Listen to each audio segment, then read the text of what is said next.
Hello and welcome to Talking Warhammer. I'm Thomas with Pour One Out, and today we're going to be pouring one out for Magnus the Red. Now Magnus is a really interesting Primarch. He's a guy who, during the heresy and the events leading up to it, he was always thought to be one of, if not the most loyal sons to the Emperor. When Magnus the Red comes to Horus when he's on Davin being resurrected, Magnus comes to him to try and stop him from falling to chaos. And he comes close and he really risks and sacrifices a great deal in order to try and save Horus, as we learn in Graham McNeill's 1,000 Suns. That book is going to be the book we primarily talk about today. This discussion is going to be on the tragic fall of Magnus the Red. What led to one of the most loyal Primarchs falling to chaos.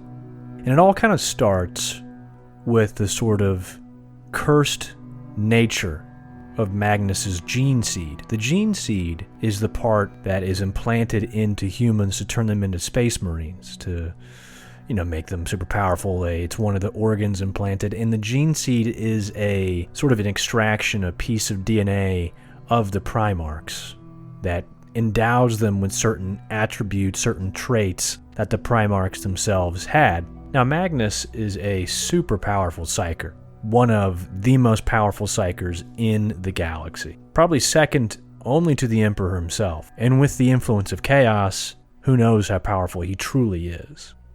However, we're going to be talking about, before all that chaos stuff, what made him fall to chaos. I think with a lot of these Primarchs that fall, there is a flaw, a tragic flaw in their character that is exploited. Ambition, for instance, with Horus. But I think the thing that really gets Magnus is his hubris, his arrogance. They always say curiosity killed the cat. Well, in this case, curiosity led to chaos, to a demon cat, that cat being Magnus.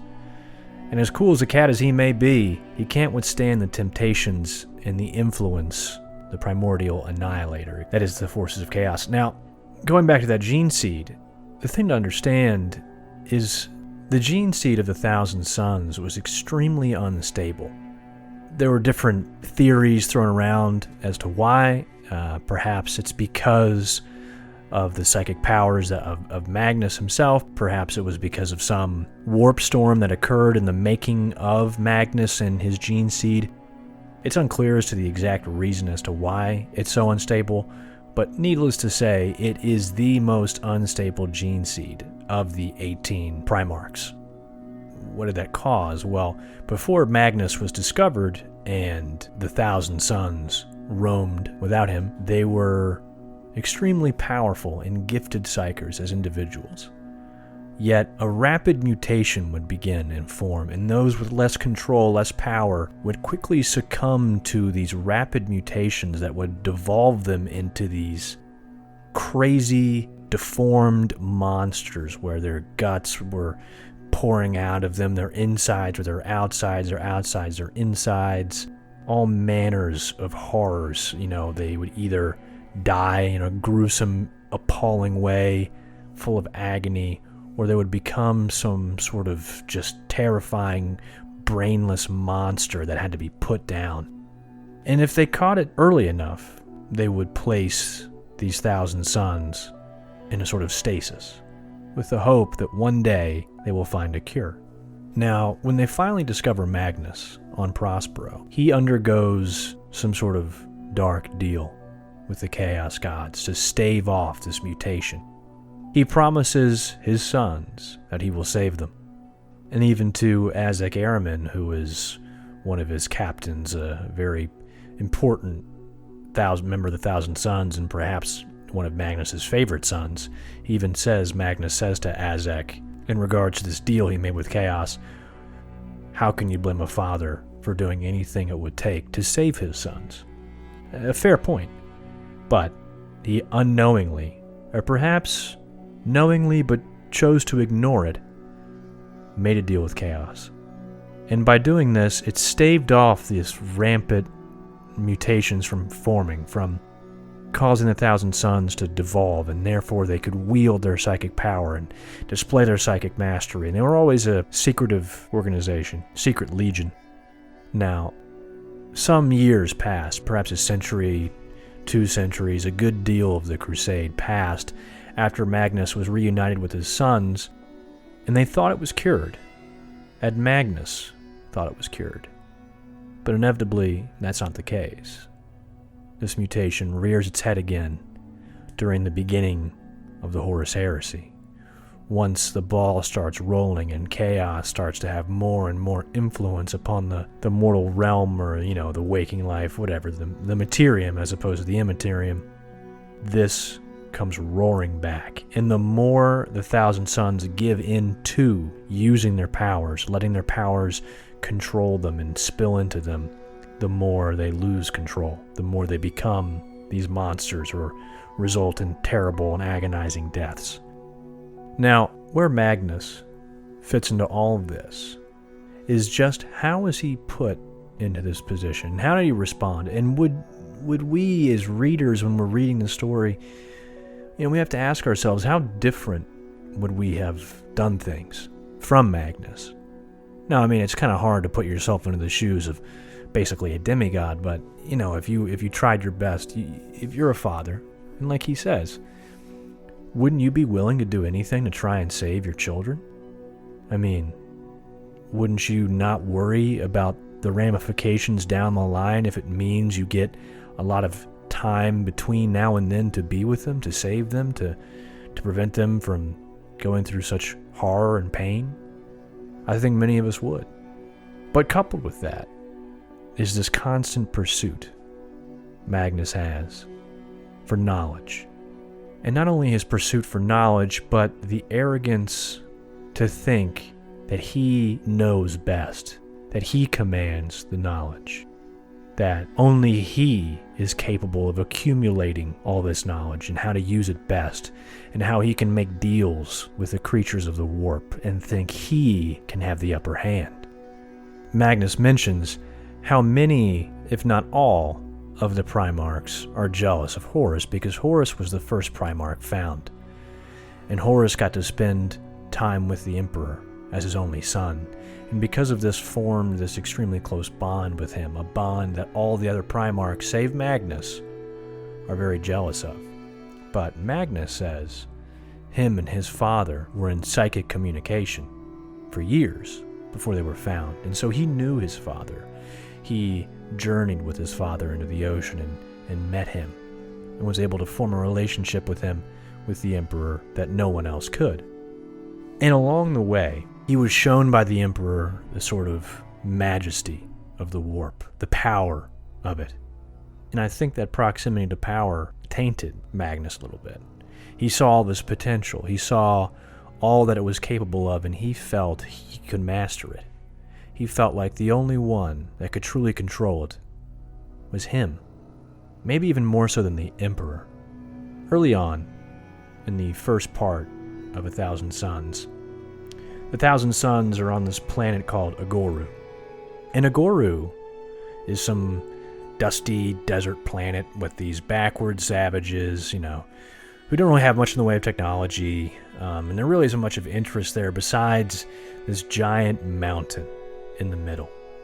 And there is something about this mountain that just gets to Magnus. He has to discover what is in this mountain. What is it meant to hide? What is in there? And he ignores the warnings and the superstitions of the locals.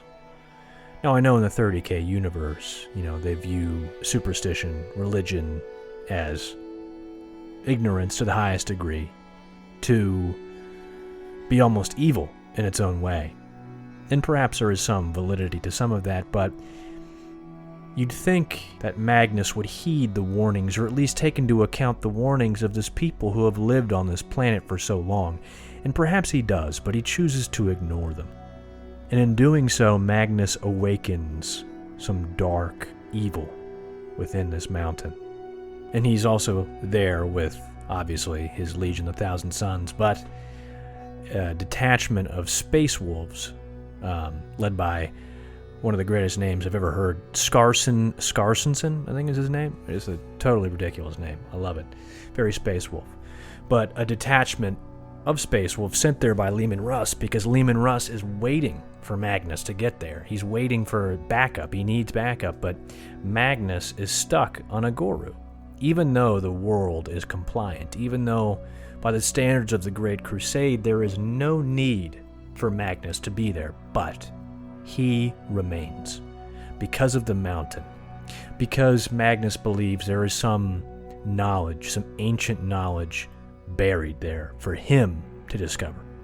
And I think right there, before we go further into recounting what occurs in the mountain, we see an example of how Magnus thinks he knows better than anyone else. His brother Leman Russ is desperately calling for his aid. He needs his help. And he's so desperate, in fact, he sends his own troops away to collect Magnus, even though he very well needs those troops. And Magnus does not heed these. He decides to stay. He drags these Space Wolves into the mix. And to their own credit there, when these giant titans are awakened and attempt to, destroy everyone, they fight alongside the Thousand Sons, and there's sort of like a little bit of a bond that is almost forming between some of the members of the Thousand Sons and some of the members of the Space Wolves. Sort of a mutual comradeship that only forms in the heat of battle, and sort of an awareness of each other's abilities and skills. And there's a moment where you feel like, wow, maybe, in a happier universe, in a happier galaxy in 30K, maybe they could get along, but, we all know that's not how it goes. But anyway, they journey deep into the mountain. Some of the shaman leaders of the Agoru natives go with them. And they say that Magnus is the cause of all this. Magnus's presence is the reason these dark spirits have awoken, and they're coming out. And they think that the only way they can stop it is in this ritualistic suicide to appease these dark entities. Which Magnus is like, don't do that. Why would you do that? That's ridiculous. But they do it.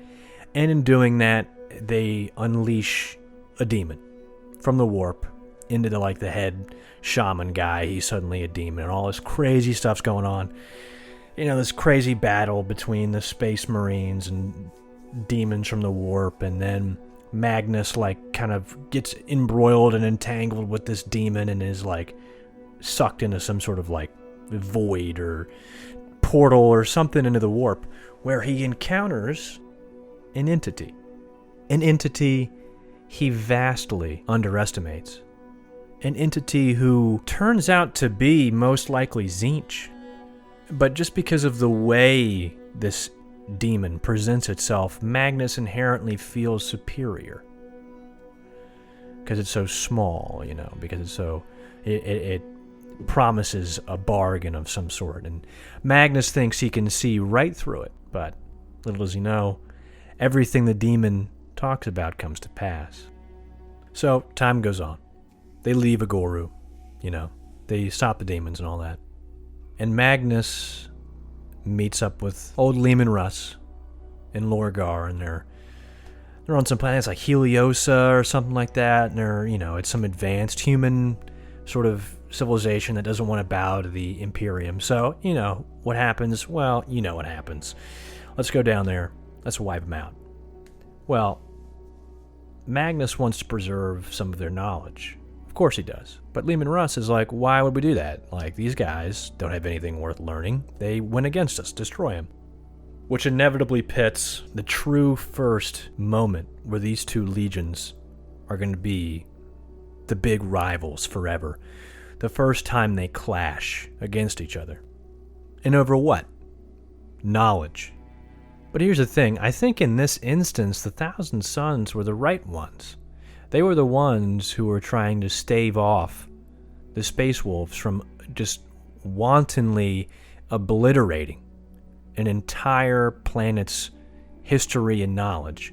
And whether or not they choose to have joined the Imperium, there's still something, or the chance that something there could aid it, regardless of whether or not the local populace wants to be a part of it. And it's Leman Russ's just desire to completely obliterate everything, no matter what, no nuance about it, that irks Magnus.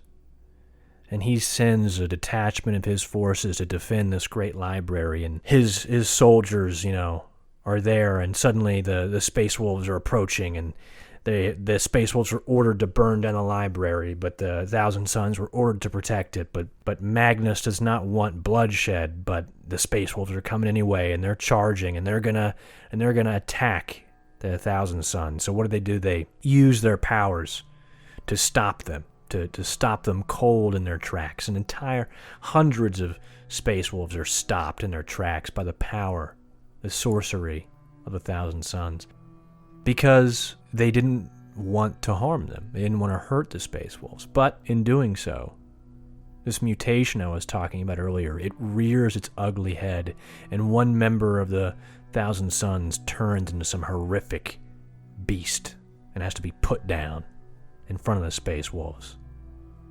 And they're witness to this horror. And this leads to a grand confrontation between Magnus and Leman Russ.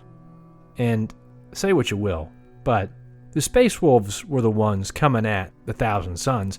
Now, they had separate orders, and they had different interpretations of how they needed to take over this planet, but, you'd think that the Space Wolves, before charging full on at the Thousand Sons, would sort of be like, all right, well, hold on.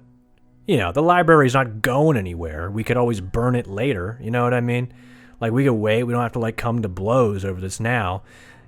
But no, they go right at him. And instead of killing any Space Wolf, the Thousand Sons merely stop them, cold in their tracks. Embarrass them, frankly. Absolutely embarrass them. And Leman Russ never forgets this insult. He never lets it slide.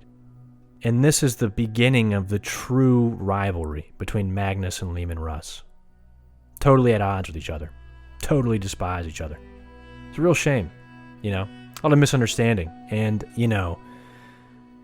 again, you wonder if there was some better communication, because when they talk, Magnus belittles Leman Russ. He calls him stupid. He's stupid. He's like, you're going to insult me for using magic, for using the warp, being a psyker. You can insult me, you're going to insult my legion, but you use it too.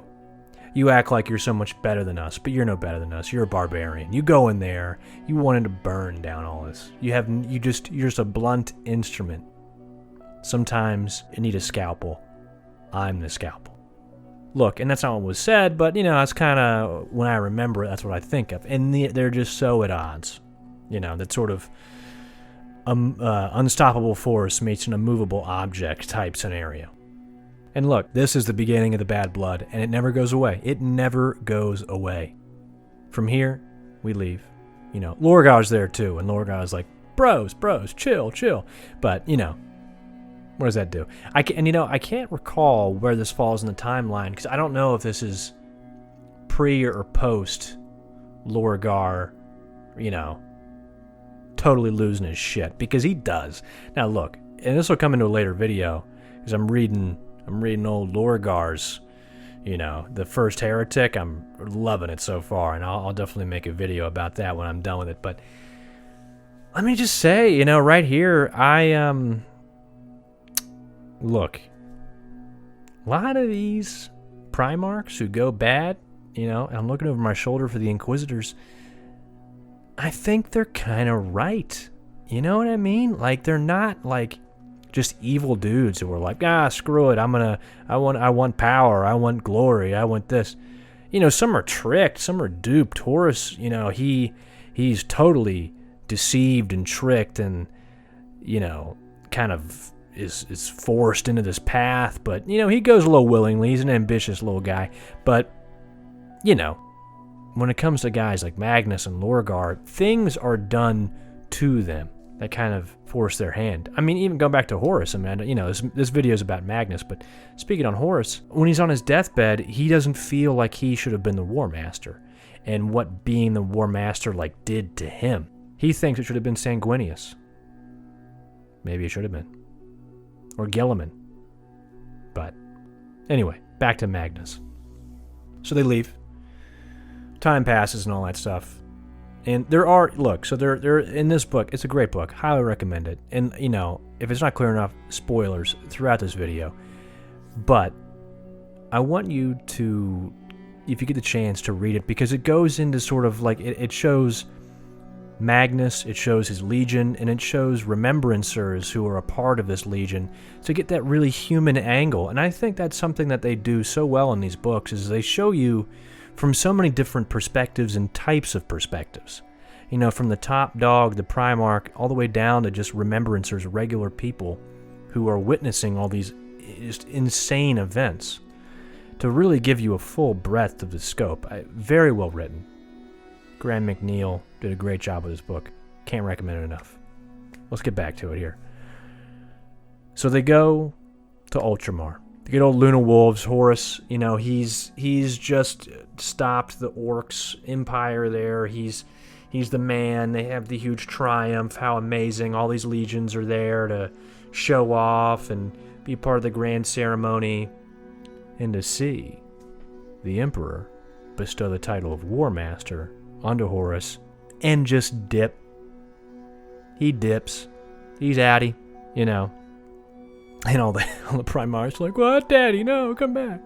But, he's like, you guys got this. You don't need me. You guys got this. Go off, You're fine. Obviously not. Anyway, while he's there, Magnus runs into Mortara and some other people who were like, you're using magic. Magic is bad. I hate magic. That's my Mortara impression. And, we can start to see that tension bubbling up. But also, something I didn't mention about Agoru, about that whole thing in the mountain, that time when Magnus was with the demon, he was shown this pathway, the webway it turns out to be. And he thinks he's discovered this brilliant new thing that, turns out Emperor is already well aware of it. And he's like, Magnus, love you, kid, but don't mess with that stuff, all right? I already know about it, just leave it be. And Magnus is like, whoa, all right, Daddy. And they dip and they leave, and it's like, whatever, there's some tension, but time goes on. But then, Nicaea. The old Council of Nicaea, big reference, it's that whole event is talked about a ton throughout the Horus Heresy, or before this and around this, just how pivotal this council was. And Magnus is summoned, him and the Legion are summoned before on this planet called Nicaea, and it's this trial, basically. It's the trial of Magnus and his Legion for using magic, and how the Imperium is going to use psychic powers in the future. And, Mortarion gets up there and he's like, brr, I don't like magic. Space magic's bad. And he's all railing against it, whatever, as you'd expect. Some other guys get up there, and then, I forget his name, but this double agent, right? There's a space wolf dude who's like this, guy who's like, he wields, he's a psyker. I forget what they call him, and I forget his name, but basically he was a double agent. He bonded with some of the with Azek Airmen, and he saves Azek, and then he kind of learns about him, but it turns out he was just a spy the whole time. He gets up there and he's like, the Thousand Sons are unnatural, they're evil, all this, yada yada yada. And Magnus has his defense. And he uses, as his defense, the cave? I think it was Plato's cave or whatever. This allegory about, these people, their entire life, all they see, they're chained by a fire, and all they see from behind them is the silhouettes of people, and they think the world is shadows. But one guy breaks free, he sees the sun, the world's amazing, oh my god. He goes back down to tell his buddies, yo, guys, you guys gotta check this sun thing out, it's wild. And they're like, bah, no, you suck, shut up. And how the story goes originally is they kill him and eat him or whatever. But maybe they don't eat him, I don't know. But anyway, Magnus doesn't tell that ending and tells a story about how he goes there, and they refuse him, but then he digs and digs and digs and then shows them the truth, and they're like, oh my gosh, you're amazing, that's so awesome. And everyone is so enraptured with his story. He thinks he's got it. And then, a couple different librarians from like the Blood Angels and the White Scars and stuff, they get up and they're like, look, Psychers and the warp, it's just a weapon, okay? It's like a bolter, right? It's like how, the bolter itself, the weapon is not evil, it's how it's used, right? It's how we use this weapon, how we use this magic is what's important, not the magic itself. And despite all this, the Emperor is like, no one will ever use magic, be a psyker. No one will use the powers of the warp under penalty of like extreme prejudice or whatever, We'll kill you, we'll do whatever to you. Nothing good. And just totally damning for psychers everywhere, but especially the Thousand Sons. Terrible. During this time, Magnus has a vision of Horus, turning evil, and he's like, oh my god. Yeah, dramatic. He doesn't buy it at first, but time goes on, he starts to believe it. So they leave, and they're like, wow. But Magnus, despite his father's pronouncement, is like, screw it, guys, just keep studying your magic, keep doing it, keep being space magicians, space wizards, sorcerers, who cares? He doesn't say it like that, but they ignore the order, They completely go against because Magnus knows better than the Emperor. It's like they are talented and great at this thing, but, in a better story, they would have found their place. And if they weren't using this magic, the mutation wouldn't rear its ugly head again, and, well, let's just say things go bad. They keep using it, keep using terrible, terrible, terrible magic. You know what? Because Magnus, he thinks he knows best. He thinks he can command these powers. He doesn't heed the warnings of the Emperor. The Emperor is well aware of its power, but he knows the dangers of it. But Magnus only looks at the power because he's so arrogant. He thinks he can control and best the dark side of this. What this leads to, okay, I was talking about how Magnus had this vision of Horus and his, fall to chaos. So he goes on to a ritual, right, to warn Horus, to save Horus. And he goes about all this crazy, spooky, ritualistic stuff, and his captains are like, whoa, Big Daddy. Or one of them in particular, the one guy who stayed on Prospero, he's like, look, guys, like, I'll do whatever you guys say, because Magnus is the Big Daddy, but I don't really feel comfortable with us doing all this weird ritualistic stuff. This looks a lot like stuff that, we kind of killed people over in the past. What's the deal? And they're like, don't worry about it. And this captain's like, all right, I won't worry about it, but I don't like it. And they go about doing it and sacrifice all these people so Magnus can go try and stop Horus from falling into chaos. Well, he fails. Horus is a bad guy. And Magnus comes back and he's just distraught. I mean, just the implications of the galaxy. I mean, the Imperium, he has to warn the Emperor. He has to tell him. He has to. Again, he may have gone behind the Emperor's back and disobeyed him about the use of this psychic power, but to Magnus, he's like, look, okay, I know what I did was wrong, but I did it for the right reasons, okay? And if I can get to the Emperor in time, if I can warn him of Horus's treachery, then we can stop this. We can save the galaxy. So he puts together another ritual, an even crazier ritual, an even darker, more, it needs even more people to be sacrificed. And he's going to, ride the waves of the great ocean. He's going to go all the way back to Terra and warn the Emperor. So he does.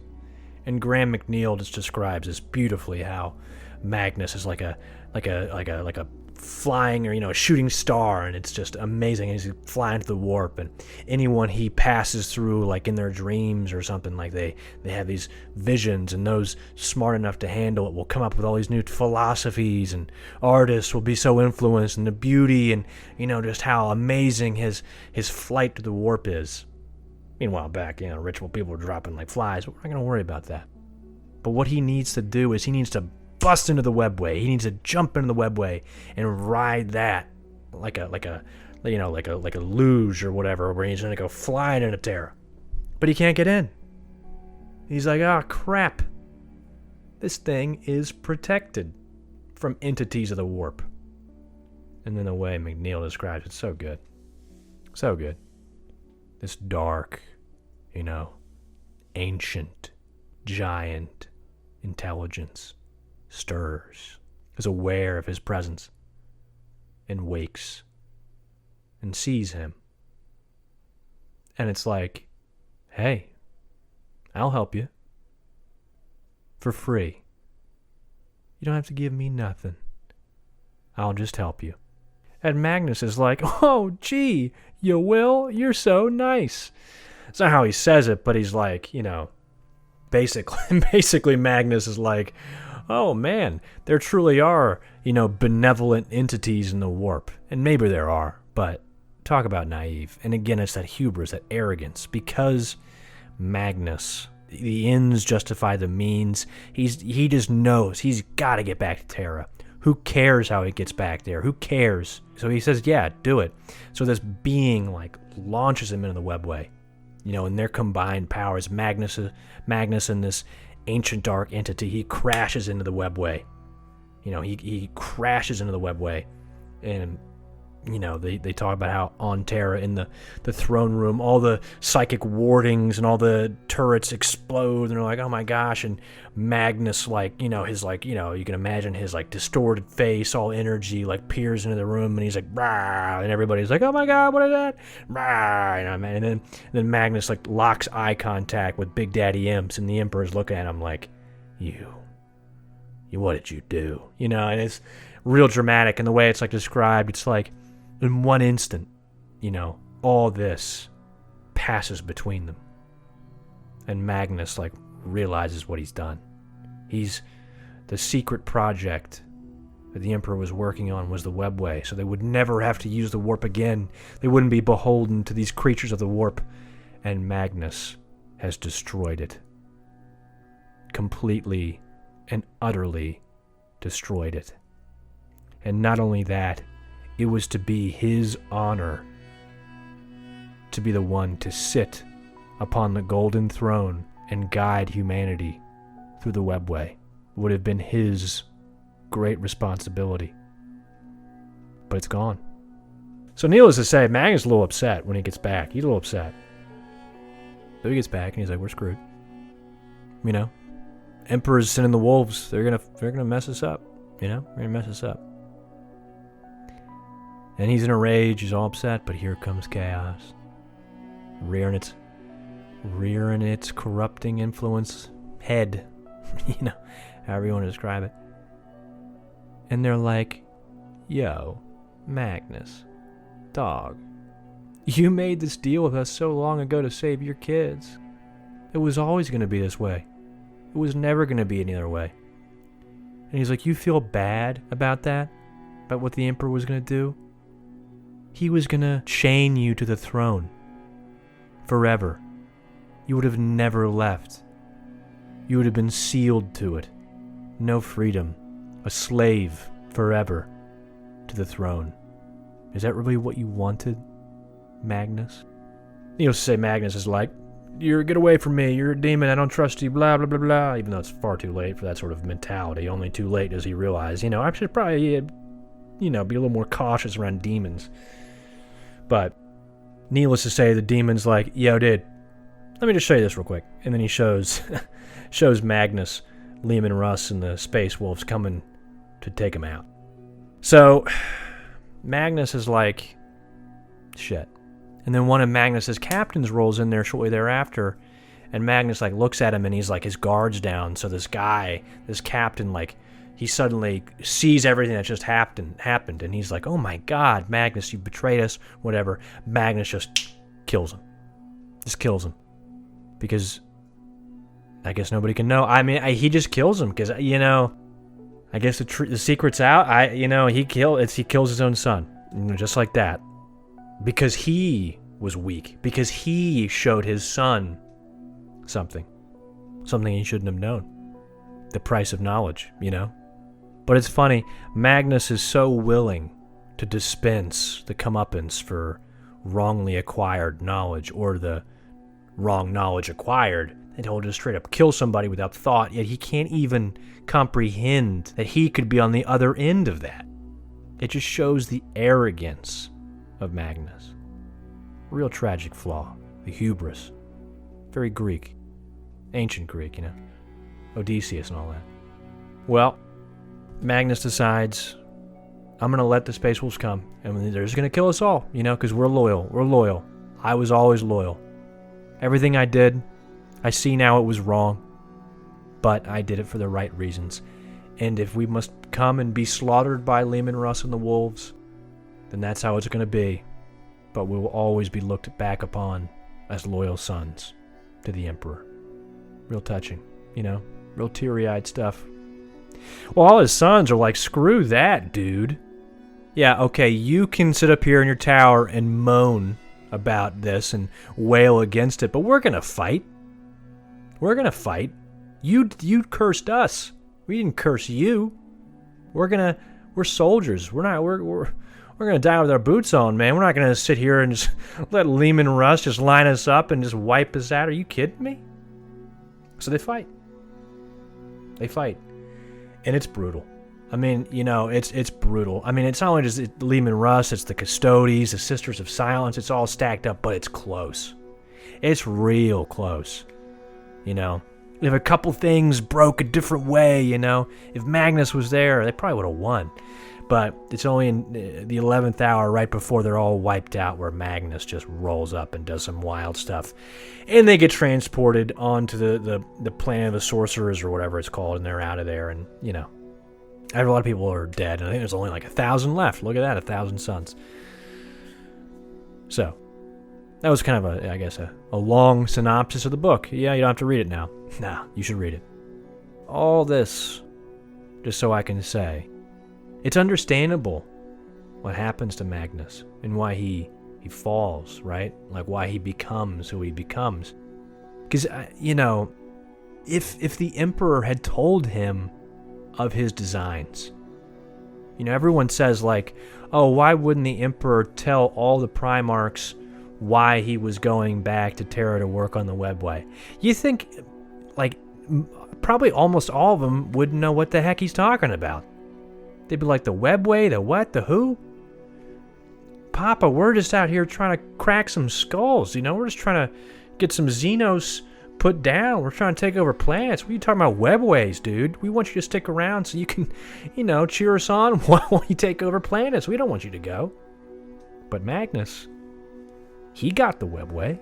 He understood the webway. He knew just how potent, how powerful of a tool it could have been. Why wouldn't the Emperor tell him? When Magnus comes and lets him know he's aware of it. The Emperor could have told him then, but he doesn't.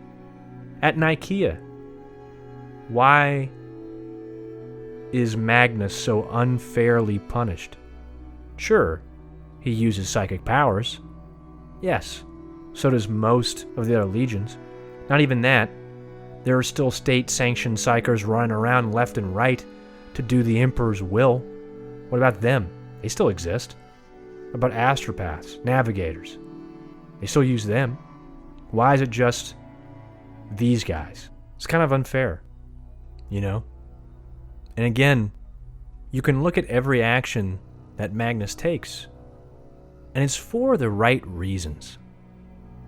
But it shows you, at least in this case, perhaps in all cases, that the ends do not justify the means. The means are just as important as the end goal. Because along the way, you can become corrupted, you can lose yourself. The means can shift the ends. I mean, why wouldn't they? They come first. And look what happens to dear old Magnus, one of the Emperor's most loyal sons, a servant of chaos, exiled from his home. And what was it that ultimately caused him to go all the way with chaos? It was the death and the cries of his sons. And let's go back to the beginning. The bargain he struck in the very beginning. Why'd he do it? To save his sons. I mean, what parent wouldn't? Thank you for listening. Please hit that like and subscribe. And let's all pour one out for dear old Magnus.